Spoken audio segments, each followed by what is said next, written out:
शहर के सबसे भीड़ भाड़ वाले चौराहे पर, जहां गाड़ियों का शोर, लोगों की भागदौड़ और दुकानदारों की आवाज मिलकर एक अजीब सी हलचल पैदा करती थी, वहीं रोज सुबह एक छोटी सी लड़की अपने सिर पर फलों की टोकरी रखे खड़ी दिखाई देती थी।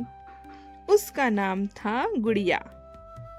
उम्र मुश्किल से 10-11 साल होगी। पतले हाथ, फटे पुराने कपड़े, पैरों में चप्पल भी नहीं, लेकिन आंखों में एक अजीब सी चमक थी। ऐसी चमक जो हर मुश्किल से लड़ने का हौसला रखती थी। गुड़िया के पिता बहुत पहले ही इस दुनिया से जा चुके थे। गुड़िया बेचारी अकेले ही थी और उसकी माँ भी बीमार रहती थी। शरीर में ताकत नहीं थी कि माँ उसकी काम कर सके। घर में छोटा भाई था जो अभी स्कूल जाने लायक भी नहीं हुआ था। उस कच्चे से घर की सारी जिम्मेदारी बेचारी गुड़िया के नन्हे कंधों पर आ गई थी। हर सुबह वो सवेरे उठती, माँ के लिए थोड़ा सा पानी गर्म करती, भाई को गोद में लेकर सुलाती और फिर पास की मंडी में उधार में फल लेकर बेचने निकल पड़ती। वो जोर से आवाज लगाती, सेब ले लो, केले ले लो, ताजे ताजे फल ले लो। लेकिन लोग अक्सर उसे देखकर मुंह फेर लेते थे। कोई कहता, अरे हट जा यहाँ से, पता नहीं कहाँ से आ जाती है। तो कोई हंसते हुए बोलता, इतनी छोटी बच्ची और दुकानदारी। कुछ बच्चे उसकी नकल उतारते, उसके पीछे पीछे दौड़ते और उसे खूब चिढ़ाते। कई बार कोई शरारती लड़का उसकी टोकरी से फल उठाकर भाग जाता। गुड़िया चाहकर भी बेचारी कुछ नहीं कर पाती। बस उसके आंखों में आंसू आ जाते और वो मन ही मन और परेशान हो जाती। कई बार शाम तक एक भी फल नहीं बिका। तब वह चुपचाप एक कोने में बैठ जाती है। आंखों में आंसू आ जाते हैं, लेकिन होठों से एक भी शिकायत नहीं निकलती। वो खुद से कहती है, अगर मैं हार गई तो मेरी माँ और मेरे भाई का क्या होगा? मैं हार नहीं मान सकती हूँ। एक दिन की बात है, बारिश बहुत जोरों से हो रही थी। सब लोग दुकानों में दुबके थे।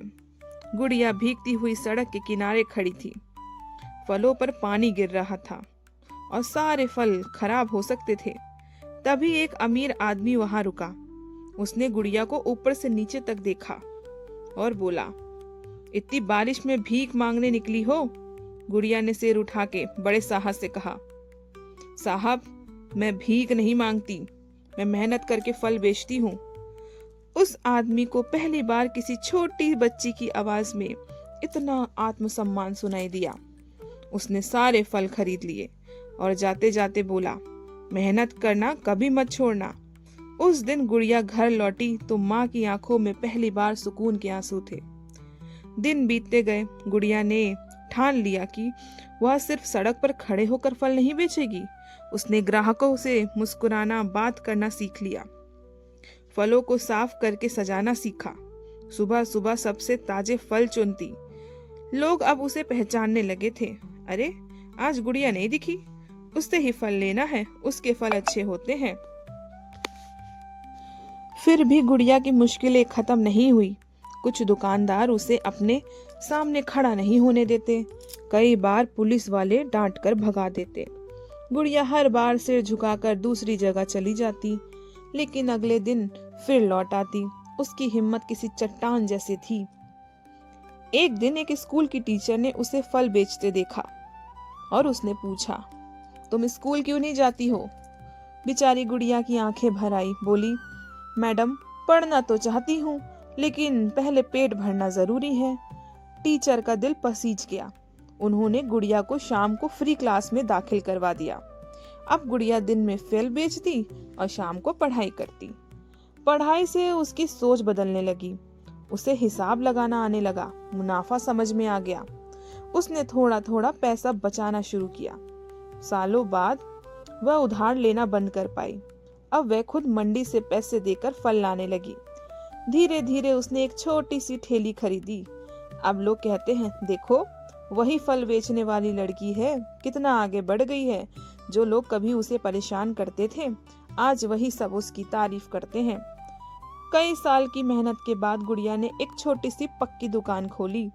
दुकान के बाहर लिखा था, गुड़िया फ्रूट्स कॉर्नर, शुद्ध और ताजा फल। उस दिन गुड़िया ने माँ के पैर छुए। तब माँ ने कहा, बेटी, तूने कभी हार नहीं मानी, इसलिए आज जीत तेरे कदमों में है। आज गुड़िया सिर्फ